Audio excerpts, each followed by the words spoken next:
السلام علیکم ورحمۃ اللہ وبرکاتہ۔ نحمدہ ونصلی علی رسولہ الکریم، اما بعد۔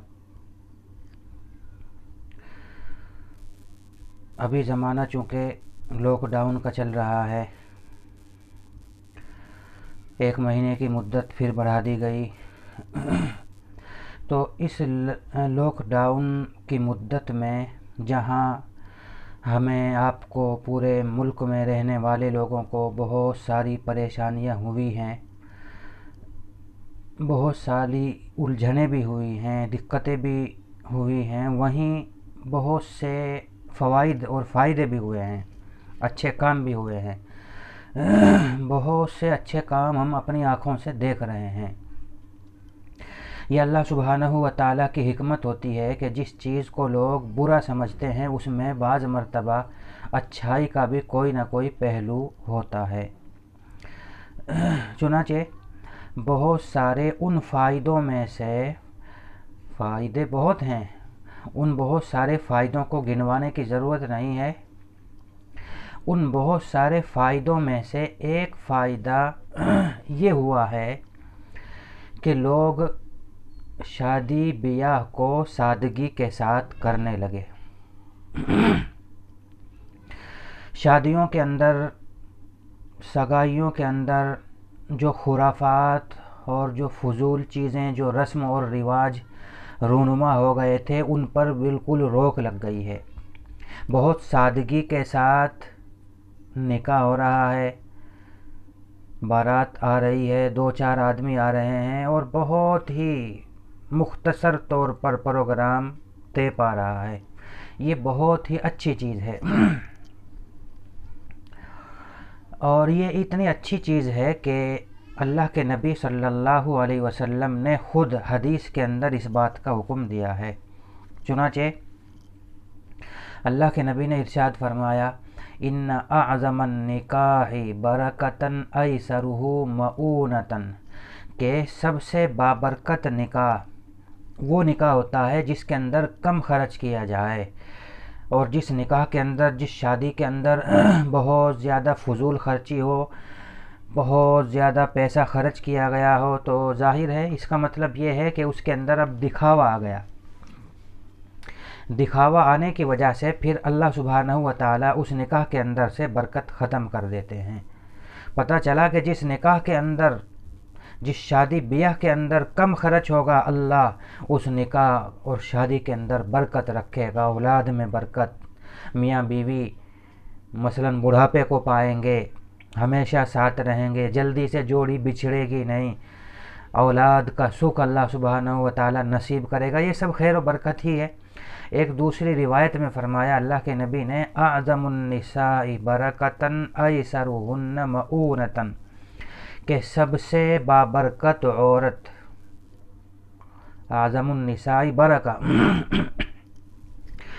سب سے زیادہ بابرکت عورت وہ عورت ہوتی ہے کہ جس کا مہر کم رکھا جائے۔ یہاں بھی وہی بات ہے، ظاہر ہے کہ مہر اگر کم رکھا گیا تو اس کا مطلب یہ ہوا کہ نکاح کرنے والا اور لڑکی کے گھرانے، گھر کے لوگ دکھاوا نہیں کرنا چاہتے، ان کا مقصد فقط فریضے کی ادائیگی ہے، تو چونکہ وہ دکھاوے سے دور ہو گئے، اس لیے اللہ تبارک و تعالیٰ اس نکاح کے اندر برکت بھی رکھتا ہے۔ یہ ایک کتاب ہے، اس کا نام ہے سوانح قاسمی۔ اس کتاب کے صفحہ نمبر 507 پر میری نظر سے ایک عجیب واقعہ گزرا ہے، تو وہ واقعہ اصل میں آپ کو سنانے کے لیے، وہ واقعہ آپ کے گوش گزار کرنے کے لیے یہ میں نے پروگرام، یہ ویڈیو بنائی ہے۔ کیا ہے واقعہ؟ یہ واقعہ ہے حضرت مولانا محمد قاسم نانوتوی علیہ الرحمہ کی شادی کا، ان کے نکاح کا۔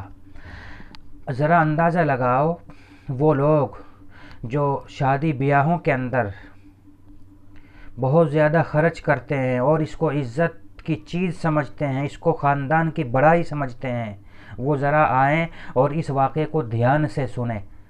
واقعہ سننے کے بعد آپ اندازہ لگائیں کہ یہ جو آج جہیز کی لعنت ہو گئی ہے، حد سے زیادہ جہیز، بائک ہونی چاہیے، کار ہونی چاہیے، اتنے تولہ سونا ہونا چاہیے، چاندی ہونی چاہیے، اتنا سارا سامان ہونا چاہیے، 2 ٹرکوں میں بھر کے آنا چاہیے، آپ کو پتہ چلے گا کہ یہ سب جاہلانہ رسمیں ہیں، شریعت سے ان کا کوئی تعلق نہیں ہے۔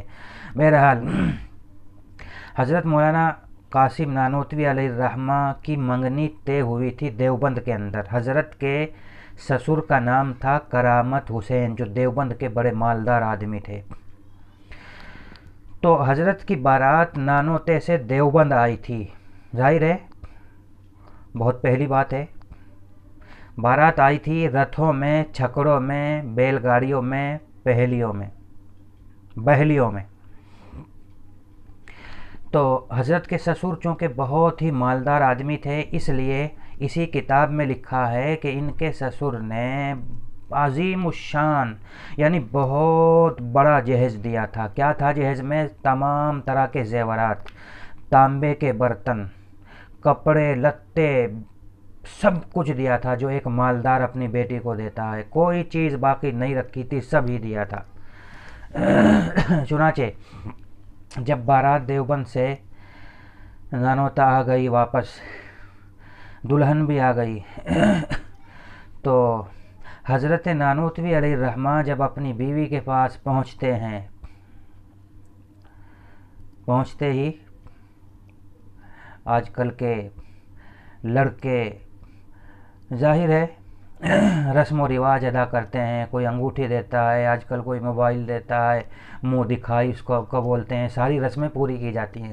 لیکن حضرت نانوتوی علیہ الرحمہ کو دیکھیے کہ جب اپنی اہلیہ کے پاس جاتے ہیں تو جاتے ہی نوافل میں مشغول ہو جاتے ہیں، نفل نماز پڑھنی شروع کر دیتے ہیں اور ایک وقت تک نوافل پڑھتے رہتے ہیں۔ جب نوافل سے آپ فارغ ہو جاتے ہیں تو اپنی اہلیہ کے پاس جاتے ہیں اور جاتے ہی کوئی رسم نہیں ہے، کوئی دکھلاوا نہیں ہے، سب سے پہلے بولتے ہیں کہ میرا اور تمہارا نبھاؤ بہت مشکل ہے۔ نبھاؤ کیسے ہوگا؟ مجھے مشکل لگ رہا ہے، اس لیے کہ تم ایک بہت امیر رئیس کبیر کی بیٹی ہو اور میں غریب آدمی ہوں، لہذا نبھاؤ کی بس 2 ہی شکلیں ہیں۔ نمبر 1 یا تو میں مالدار بن جاؤں جیسے تم مالدار ہو، مالدار کی بیٹی ہو، یا پھر تم میری طرح غریب اور نادار بن جاؤ۔ یہ 2 شکلیں ہیں، یا تو میں بھی تمہاری طرح مالدار رئیس بن جاؤں یا پھر تم میری طرح غریب اور نادار بن جاؤ۔ پہلی جو شکل ہے یعنی میرا مالدار بن جانا، یہ بہت مشکل ہے، ایسا ہو ہی نہیں سکتا۔ رہی دوسری شکل یعنی تم میری طرح غریب اور نادار بن جاؤ، تو یہ آسان ہے، بالکل آسان ہے۔ اگر تم اس شکل کو اختیار کر لو گی تو نبھاؤ آسان ہے اور آسانی پیدا ہو جائے گی۔ یہ بات بیوی کے ذہن میں ڈالی۔ پھر تھوڑی دیر کے بعد کہنے لگے اپنی بیوی کو کہ اچھا اگر میں تمہیں کسی بات کا حکم دوں، ایسی بات جس بات کے اندر تمہارے لیے نفع ہو، فائدہ ہو، تو کیا تم میری اس بات کو مانو گی اور کیا تمہیں میرے اوپر اعتماد اور بھروسہ ہوگا؟ یہ بات حضرت نے اپنی بیوی سے کئی بار پوچھی۔ کون سی بات؟ ایسی بات جس بات کے اندر تمہارا فائدہ ہو اور میں تمہیں اس بات کا حکم دوں تو کیا تم اس بات پر عمل کرنے میں میرے اوپر اعتماد اور بھروسہ کرو گی؟ کئی بار یہ بات حضرت نے پوچھی تو حضرت کی اہلیہ محترمہ کہتی ہیں کہ حضرت جی مجھے پورا اعتماد اور بھروسہ ہے، میں آپ کی بات بالکل مانوں گی۔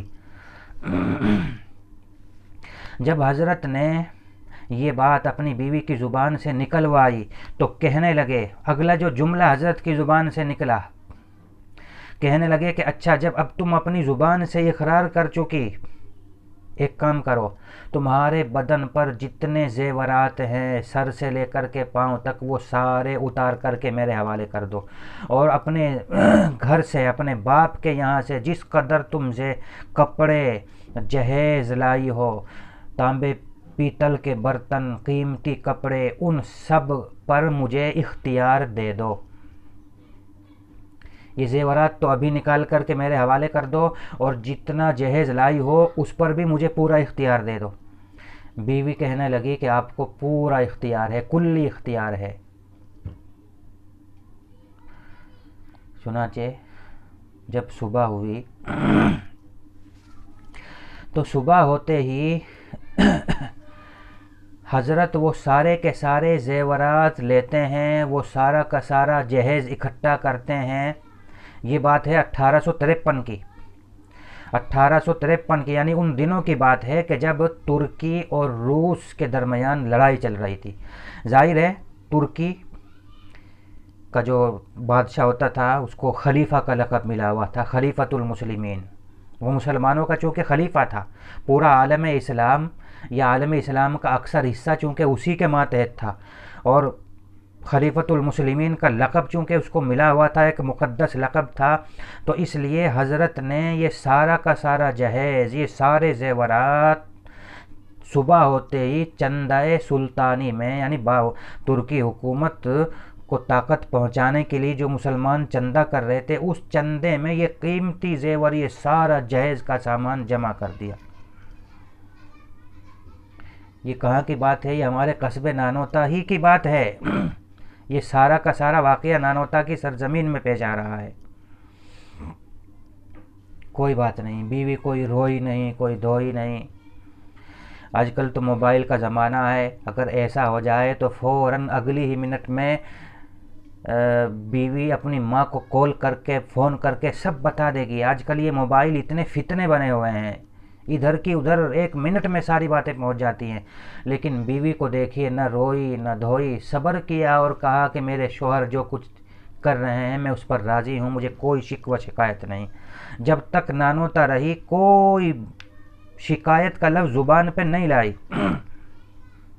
اس کے بعد حضرت کی اہلیہ جب اپنے گھر گئی، باپ کے یہاں اپنے میکے گئی دیوبند، تو ان کے خسرے محترم جن کا نام شیخ کرامت حسین تھا، انہوں نے جب دیکھا کہ بیٹی کے نہ ناک میں کچھ ہے نہ کانوں میں کچھ ہے، بالکل کنواری لڑکی کی طرح خالی ہے، کچھ بھی نہیں ہے، کہنے لگے کہ بیٹی سارا زیورات، قیمتی زیورات کہاں گیا؟ تو بیٹی بھی اتنی صابرہ اور شاکرہ کہ زبان سے کچھ نہیں کہا۔ آج کل کی عورتیں ہوتی تو رونا دھونا شروع کر دیتی کہ میرا تو سارا ہی لے لیا، میرے کان میں بھی نہیں چھوڑا، میرے ناک میں بھی نہیں چھوڑا، میرے گلے میں سے بھی نکال لیا، ایک بالی بھی نہیں چھوڑی، رونا دھونا شروع کر دیتی۔ لیکن اتنی صابرہ اور شاکرہ تھی حضرت کی اہلیہ کہ زبان سے انہوں نے کچھ نہیں کہا، بالکل خاموش رہی۔ ظاہر ہے کہ والد سمجھ گئے کہ میرا داماد یہ کوئی ایسا ویسا نہیں ہے، سمجھ گئے۔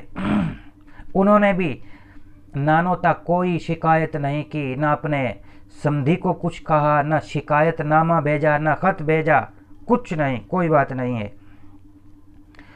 چپکے سے خسرے محترم نے سارا زیورات، سارا جہیز پھر تیار کر دیا، کیونکہ بڑے رئیس قسم کے آدمی تھے، تو سارا زیورات، سارا جہیز پھر دوبارہ تیار کر دیا۔ اور حضرت کی اہلیہ واپس جب نانوتا آئی تو اسی کتاب کے صفحہ نمبر 512 پر جو الفاظ لکھے ہیں وہ آپ کو سناتا ہوں۔ اس میں لکھا ہے، حضرت کی اہلیہ فرماتی ہیں کہ پھر لد پھند کر، یعنی دوبارہ میرے والد نے سارے زیورات بنوائے اور لد پھند کر پھر سسرال نانوتا پہنچی۔ سارا ہی جہیز والد نے پھر دوبارہ تیار کر کے اپنی لڑکی کو دیا اور نانوتا آ گئی۔ نانوتا جب آئی اور حضرت اپنی اہلیہ کے پاس جب پہنچے تو پھر وہی آخرت کی ترغیب، دنیا سے دل میں نفرت بٹھانے کا سلسلہ، پھر وہی سوال، پھر وہی جواب جو پہلے ہوئے تھے کہ اگر میں تمہیں کسی ایسی بات کا حکم دوں جس میں تمہارے لیے دنیا اور آخرت کا فائدہ ہے، کیا تم میری بات مانو گی؟ کیا ان زیورات اور جہیز پر تم مجھے اختیار دیتی ہو؟ تو بیوی نے پھر کہا کہ حضور آپ کو کلی اختیار ہے۔ چنانچہ جب صبح ہوئی اگلی یعنی دوسری مرتبہ پھر جب صبح ہوئی تو صبح ہوتے ہی یہ سارے زیورات جن کو دوسری مرتبہ تیار کرایا تھا ان کے والد نے، اور یہ سارا کا سارا جہیز پھر دوبارہ چندہ سلطانی میں جمع کر دیا، پھر دوبارہ۔ اور بیوی پھر صابرہ شاکرہ بنی بیٹھی رہی، نہ روئی نہ دھوئی کہ پہلے بھی میرا سارا زیور چندہ سلطانی میں جمع کر دیا اور میرے باپ نے پتہ نہیں کس طریقے سے دوبارہ زیورات گھڑوائے، جہیز تیار کرایا اور پھر اس کے بعد دوبارہ چندے میں دے دیا، کچھ نہیں، صبر اور شکر کا دامن ہاتھ سے جانے نہیں دیا۔ اس کے بعد ہوا کیا؟ یوں کہتے ہیں اسی کتاب میں پھر لکھا ہے، حضرت نانوتوی علیہ الرحمہ کی اہلیہ فرماتی ہیں کہ چونکہ 2 مرتبہ میرے دل کو دھکا لگا۔ یہ حضرت کی ایک تربیت تھی، تربیت کا ایک طریقہ تھا۔ یوں کہتے ہیں کہ پھر اس کے بعد سے میرے دل میں سونے چاندی کے زیورات اور دنیاوی ساز و سامان کی ایسی نفرت بیٹھ گئی کہ عمر بھر میں نے کبھی زیور نہیں بنوایا، بلکہ کبھی خواہش بھی پیدا نہیں ہوئی، ایسی نفرت سی پیدا ہو گئی، بلکہ ساری زندگی سادگی کے ساتھ انہوں نے بسر کی، نہ عمدہ لباس پہنا، نہ کسی زیور کی لالچ اور آرزو پیدا ہوئی، بلکہ ایک قسم کی نفرت پیدا ہو گئی تھی۔ تو میرے کہنے کا مقصد یہ ہے کہ ایک زمانہ وہ تھا کہ شادی بیاہوں کے اندر جہیز وغیرہ کو ہمارے علماء سلف ان کے دلوں میں اس کی کوئی وقت اور ویلو نہیں تھی۔ آپ کہیں گے کہ مولانا قاسم نانوتوی کے سسر نے تو 2 مرتبہ جہیز تیار کیا۔ ٹھیک ہے، حضرت نانوتوی علیہ الرحمہ کے خسر نے، ان کے سسر نے 2 مرتبہ جہیز تیار کیا۔ ان کی زندگی سے آپ نمونہ مت بنائیے، اصل نمونہ بنائیے آپ مولانا قاسم نانوتوی علیہ الرحمہ کے عمل کو، کہ ایک زمانہ وہ تھا کہ دلہا جو ہے جہیز کا مطالبہ تو کیا کرتا، بلکہ جہیز جو اس کے سسرال سے ملتا تھا وہ سارا اللہ کے راستے میں، دین کے نام پر اللہ کے راستے میں اعلاء کلمت اللہ کے لیے خرچ کر دیا کرتا تھا۔ یہ ہمارے لیے اور آپ کے لیے نمونہ ہے۔ آج تو جہیز کی، زیورات کی اور ساز و سامان کی ایک لمبی فہرست لڑکی والوں کے حوالے کر دی جاتی ہے، اتنا تولہ سونا ہونا چاہیے، اتنے برتن ہونے چاہیے، اتنے لوگوں کے کپڑے ہونے چاہیے، یہ اگلوں کے کپڑے، یہ پچھلوں کے کپڑے، اور بائک بھی ہونی چاہیے، جو اور زیادہ اچھے کھاتے پیتے لوگ ہیں کار ہونی چاہیے، اور کار بھی 6 لاکھ کی 10 لاکھ کی ہونی چاہیے۔ لعنت ہے ایسے لوگوں پر جو لڑکی والوں سے جہیز کا مطالبہ کرتے ہیں۔ حضرت نانوتوی کو دیکھیے، جہیز پر ٹھوکر مار دی، پہلی بار جہیز آیا پھر چندہ سلطانی میں جمع کر دیا، دوسری بار ان کے سسرال سے جہیز پورا آیا پھر دوبارہ چندہ سلطانی میں جمع کر دیا۔ آج کل ہمیں حضرت کی زندگی سے سبق لینا چاہیے، ضرورت ہے اس بات کی کہ ہمارے نوجوان کا مزاج اور نظریہ وہی ہونا چاہیے جو اس زمانے کے علماء کا تھا، جو حضرت نانوتوی کا تھا، کہ ہم جہیز نہ لیں، جہیز سے کچھ نہیں ہوتا ہے، اپنے بلبوتے پر آدمی کمائے اور اپنے بچوں کو کھلائے، زندگی گزارے، یہ اصل چیز ہے۔ اللہ تبارک و تعالی ہم سب کو عمل کی توفیق عطا فرمائے۔ وآخر دعوانا الحمد للہ رب العالمین۔